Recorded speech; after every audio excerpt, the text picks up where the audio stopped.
Hi everyone, welcome to Murphy's Law Garage. Today we are at House of Boost, clearly. You probably have already seen the oil pump gear video, so you're not really surprised. We want to install a new harmonic balancer on the car, and it's kind of part of this project. So we are in interim shooting a video separate, just so the algorithm likes it if you're Googling how do I do this, that you can quickly find this video. Good news is we've got a lot of crap out of your way so you can see what we're doing here. You're gonna have a bit more of a complicated time working around hoses and wires and stuff, but it's doable without all of the stuff taken off. We just want to show you clearly on video what's going on. Hold on a second.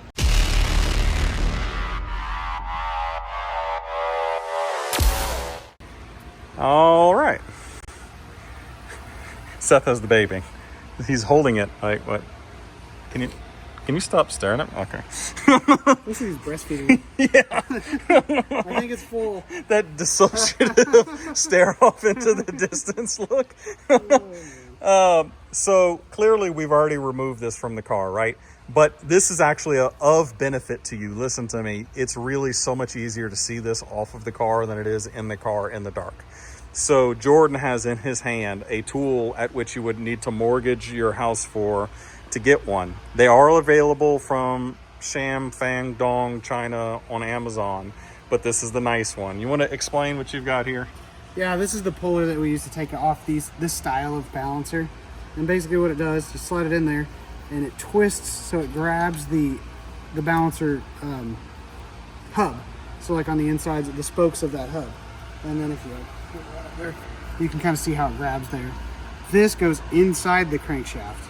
So it slides in here, goes in the crankshaft. Well, obviously from the other side. We're on the crankshaft side right now. Yep. So like this is how it would be mounted on the car if you were in the car. And then you tighten this, and as you tighten this, it pushes against the inside of the crankshaft and pulls the pulley. Right, rather than pushing on the nose of the crank where the threads start and you could cause damage. This rod, and the kit has different rods, this rod goes down and bottoms out at the end of the crank so that you're pulling against it. And it's really important to note, and I said this in the OPG video, most, like if you go to your local AutoZone or O'Reilly's to get a puller for a harmonic balancer, they will have the straight feet on the end of it that reach in and try to hook around the edge right here. And there is nothing here worthwhile trying to grab onto, especially when it's on the car, because this surface is pinned up against the timing cover, and you've got this little lip right here that you're trying to grab onto, and it will slip off. People have broken these harmonic balancers trying to get them off, not using this guy. It's got to reach around the side. It's got to reach around the side to hold on to the crank pulley. Now, obviously, Jordan showed you how to use this tool. Rod goes in, supports the inside of the crank, and you're just going to tighten the bolt and slip the harmonic balancer off. Now, you might be asking yourself, well, hey, JB, why don't you show me the 8 million things that you think may have needed to have been done here? Really, it's not. Two things, and I'm going to make a suggestion here after we dealt with getting the AC belt, the stretch belt off of this car. Go to Ford, buy an AC belt before you start this project, cut that belt to take it off. Don't try to walk that stupid belt off of the AC pump in this harmonic balancer. It is a pain in the ass. And we tried some things that I wanted to try, and Jordan giggled at me the whole time because he knew it wasn't going to work. Just cut the AC belt off, and it is way easier to put it on going back. We're going to show you how to put it on going back. But realistically, all you need to do is take your drive belt off, take your AC belt off, reach down in here, take your intakes out, and you can zip tie or move things out of the way as best you can. You can reach around the hoses. You don't have to take hoses off to do it. And you're going to get that puller down in there. You're going to back the bolt out. There's a giant bolt, and it's laying around here somewhere. Oh, it's over here. What size is this, Jordan? 18 mil. And this sucker, minus the extra washer, is in here like this. You can break this loose by hand. Probably best that they do it while the whole drive system is still on, the belts and stuff, to help put some tension on the crank. Yeah, I use like a strap wrench and hold the pulley with it's a rubber strap wrench, but Yep, a rubber strap wrench. If you have a manual car, you don't have to worry about any of that. You can just break it loose. Just leave it in gear, yeah. But for sure, leave the belts on and stuff to help hold it still. Break this sucker loose with a nice long breaker bolt, and it just comes right out, and then use your puller. Now, the next thing we're going to do is to, Seth, you can put that down. He's just standing there. Holding it till Wednesday. So minus the fact that we've got a bunch of stuff off and out of the way here so you can see it better, here's your crank, clearly, right? One thing you're gonna wanna do is you're gonna reach down here and rub your fingies all over this lip right here and make sure it hasn't developed a sharp burr or anything rolled over. If it does, take some emery cloth and then gently polish it until there's no burrs on it. Nice clean surface, that's good to go. And then next, you have to, in my case, there are many different brands. We're gonna put together the ATI super damper here real quick. And it's gonna take a minute for us to show you how to put this together. And then we're gonna give you some tips and tricks on driving that back onto the crank.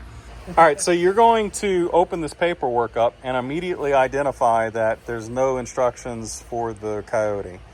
Maybe it's on the internet, but I have Jordan here who's done a few of these before and knows it already. So basically, let me hand this camera to Seth. Yes. You take the super damper logo pointing out here where all your bolt holes are. You're going to notice that there are some smooth bore holes here.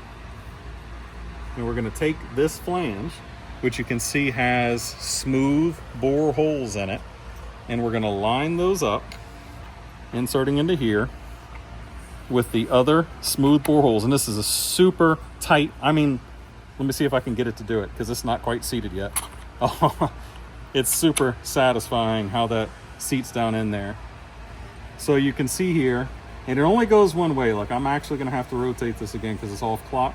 But once you get it right, all of those smooth bore holes line up, and then you're able to slip a bolt all the way through.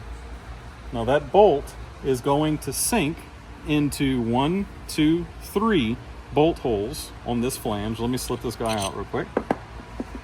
And this is your AC compressor pulley. That's gonna line up and seat in like this. And you're gonna put those 3 bolts in and tighten them up. They require Loctite. In fact, they don't trust you. Well, look, they didn't put any on this. You need to put Loctite on them. You need to use all of them. Jordan, the torque spec on those 3? 11 million. 11 million foot-pounds is the torque spec on this. I don't know it off the top of my head. We're gonna find out for you. We'll bring it back. All right, so right here it actually shows you the torque specs.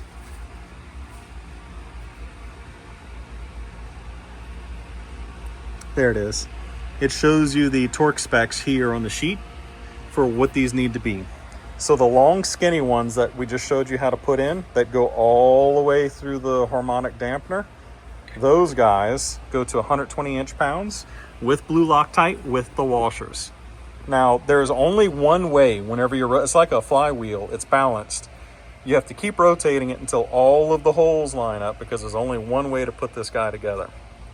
The next thing we're gonna do here is we're gonna do our short fats and then our machine screws. And then we'll show you where these go and how to tighten them. All right, 120 inch-pounds on these guys, 120 inch-pounds on these guys, 16 foot-pounds on these guys. Where's the other one? I can't see it. That one right there. So the big thick guys, those are 16 foot-pounds. Anyways, next thing you're gonna do, blob of silicone on the keyway to keep oil from trying to sneak out of the timing cover.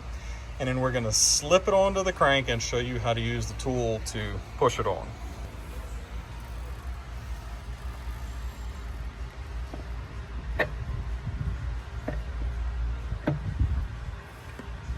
Okay. It hath started, but it is obviously a press fit. That is exactly right. Okay, next we have the tool to push it on there. It's already covered in slippery jizz. I'm gonna slip this in, thread this bit into the crank, and then use this bit with the bearing as Jordan described to drive it in. So we got a 32 mil socket on the driver, and I'm gonna push it in a bit, and then we're gonna back it off and then thread in a little further, you're saying, Jordan? Yep. Just to make sure you have enough thread engagement in the crank to... We had pretty good thread engagement, but you want to get as much as you can realistically to ensure that you're not going to hurt the threads. And we're gonna stop here and we're gonna back it out and send it in a little bit more.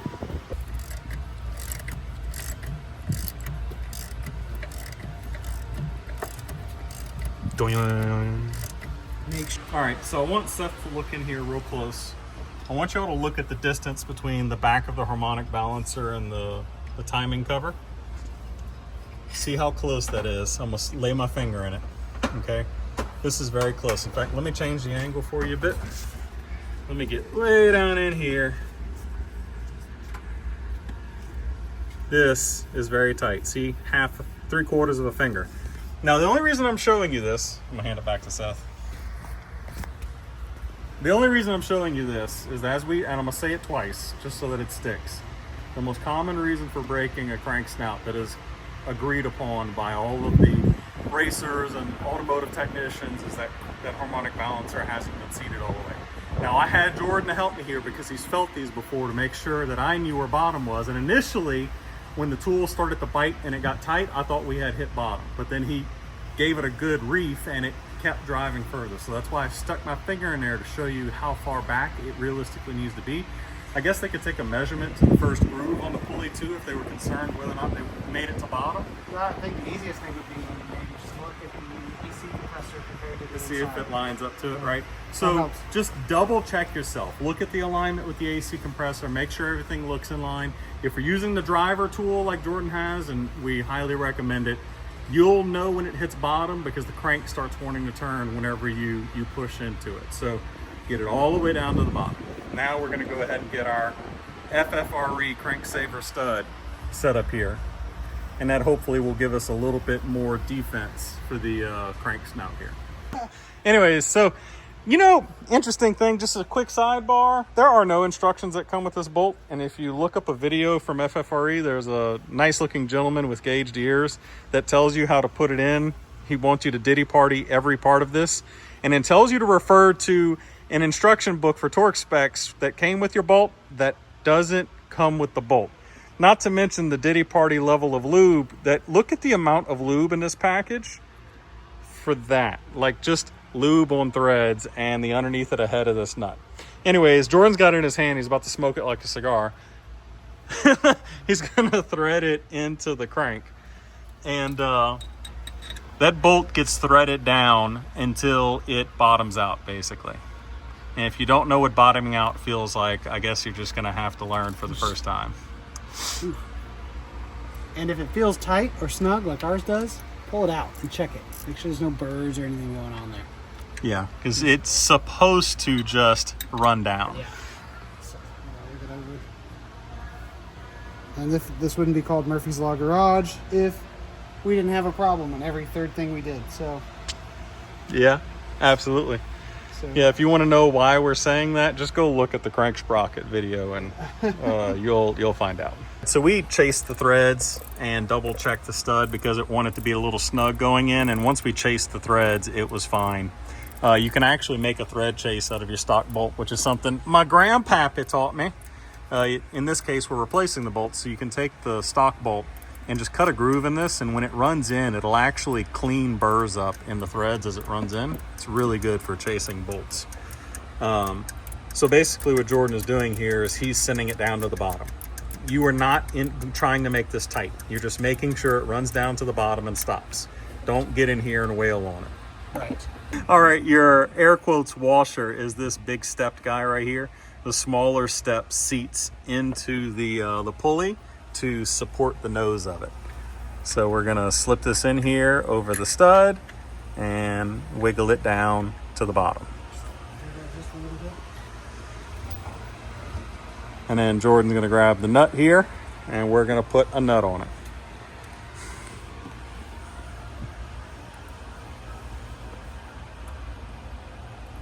Now make sure you ram it all the way home with an impact, right?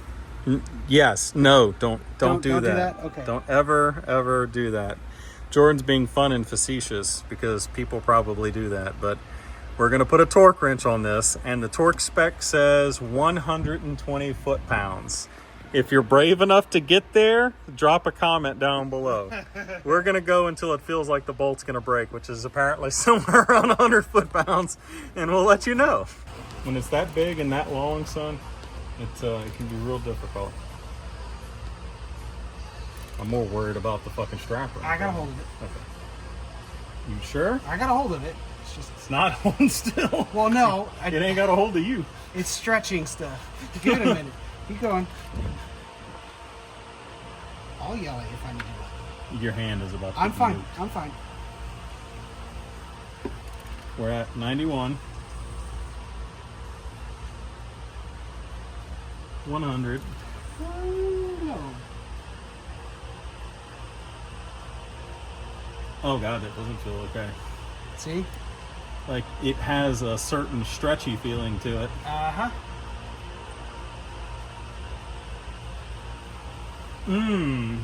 Like 100?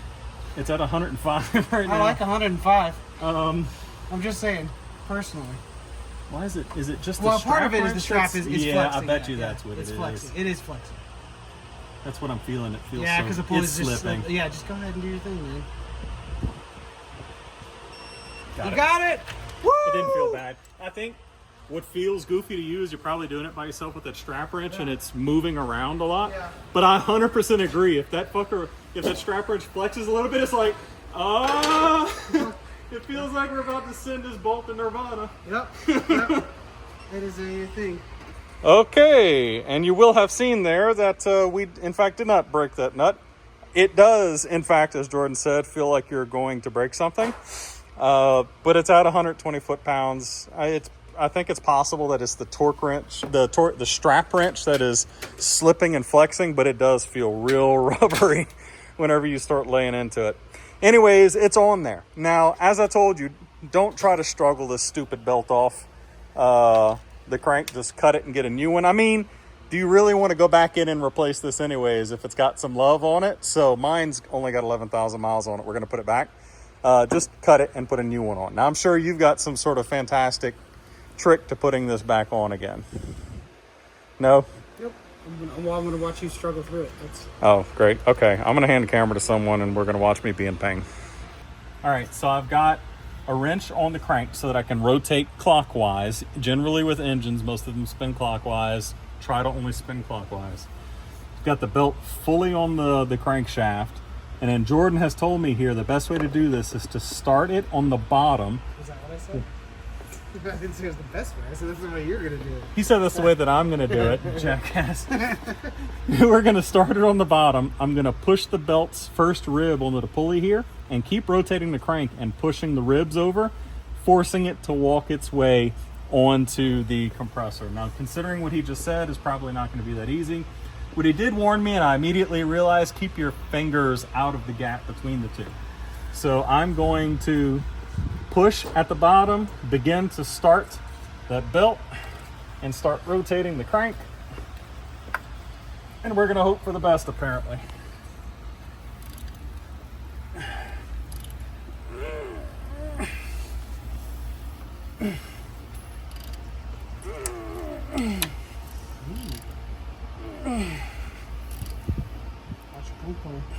Oh, you cocksucker walked off over here. What's up? You're actually really... So get it to seat here. Okay, and then walk it back on the other side.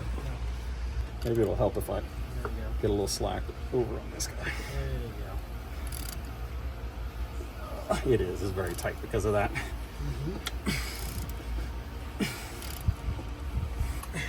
Yep, and I'm just running around. Come on, compression. There it is. Yep, it's on there. Woo! That is my first time putting a stretch belt on a Ford. I've heard about how much of a nightmare that can be. It's not horrible. I think if you did enough of them, it's probably not too bad. Yeah, it's not. And there's like with the factory crank pulley on some of them, because they have a hole through them, you can run a zip tie through it and it'll hold it and it'll pull it around. So then you put it on this side, put the zip tie here, and then rotate it around and it'll pull it on. It just walks itself But right because in you don't have place. any holes here, and Yeah. I don't have any tools that wouldn't mar up your brand new fancy balancer, that is the best way to do it. I'm sure somebody out there has a better way, but like I can do that in like 3 rotations, you know. Because he's more impressive than I am. That's what he's trying to say here. I did not say that. He said that. Practiced. I'm more practiced than you are. He's more impressive than I am. Anyways, that's it. Go ahead and put your drive belt and everything back on again. That's a harmonic balancer install. And a side bonus, fussing with the AC belt. We got you. Anyways, thank you for watching Murphy's Law Garage. Again, go check out the oil pump and crank sprocket gear install video. I have a feeling some of you might be doing that anyways because you're doing this, so go check it out. I'm going to cross-link the two videos. Well, as usual, we love you. God bless. Peace.